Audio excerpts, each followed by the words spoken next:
మన దేశం నుండి దాదాపు 1,92,000 కోట్ల ఇన్వెస్ట్మెంట్స్ వెళ్ళిపోయాయి. అయినా నేను ఇక్కడ ఇన్వెస్ట్ చేస్తాను, చేయమంటాను. ఎందుకో తెలుసా? ఈ వీడియోను సేవ్ చేసుకోండి, చెప్తాను.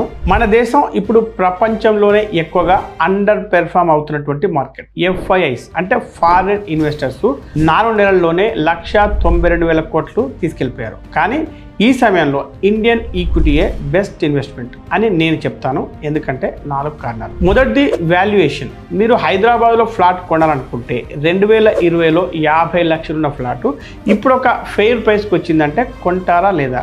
అదే లాజిక్. ICICI ప్రుడెన్షియల్ చార్ట్ చెప్తోంది ఇండియన్ ఈక్విటీస్ ఇప్పుడు గ్రీన్ జోన్లో ఉన్నాయి.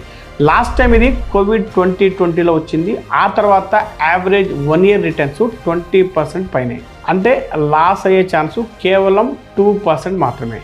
DSP నేత్ర, మోతిలాల్ ఒస్వాల్, మల్టిపుల్ AMCs అందరూ ఒకటే చెప్తున్నారు, బెస్ట్ వాల్యుయేషన్ 2020 నుండి చూస్తే.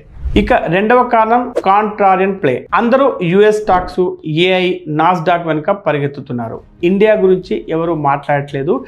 FII ఓనర్షిప్ 20 సంవత్సరాల లోకి వచ్చింది. అయినా ఇండియా ఇప్పుడు ఫాస్టెస్ట్ గ్రోయింగ్ మేజర్ ఎకానమీ. 2013లో కూడా ప్రపంచం ఇండియాను ఇగ్నోర్ చేసింది. 2014లో ఏం జరిగిందో మీకు అందరికీ తెలుసు. సెన్సెక్స్ 85,000 ఉన్నప్పుడు కొన్న ఇన్వెస్టరు 75,000 వచ్చేసరికి భయపడుతున్నాడు. No logic. ఇక మూడవ కారణం time correction. Flat market, boring market, sideways market. ఇది మనకు ఫ్రస్ట్రేటింగ్గా ఉంటుంది. కానీ ఇంతకు మునుపు కూడా ఇలాగే జరిగింది. 2010, 2014 40 నెలలు రిటర్న్స్ లేవు. తర్వాత సెన్సెక్స్ డబుల్ అయింది. 2021, 23 18 నెలలు ఫ్లాట్. ఆ తర్వాత 58,000 నుండి 85,000కి వెళ్ళింది. ఇండియాస్ యావరేజ్ టైం కరెక్షన్ 24 నుండి 30 నెలలు. మనం ఇప్పుడు 20వ నెలలో ఉన్నాం. ఇక 4వ కారణం మీ ఓన్ పోర్ట్ఫోలియో. ఇది మీకు రిలేట్ అవుతుంది. నిఫ్టీ రిటర్న్స్ చూడండి, 1 ఇయర్ -5%, 3 ఇయర్స్ 8 to 9%, 5 ఇయర్స్ 10%. 2 సంవత్సరాల క్రితం SIP మొదలు పెట్టారా? రిటర్న్స్ దాదాపు FD లాగానే ఉన్నాయి లేదా నెగిటివ్గా ఉన్నాయి. ఫ్రస్ట్రేటింగ్గా ఉందా?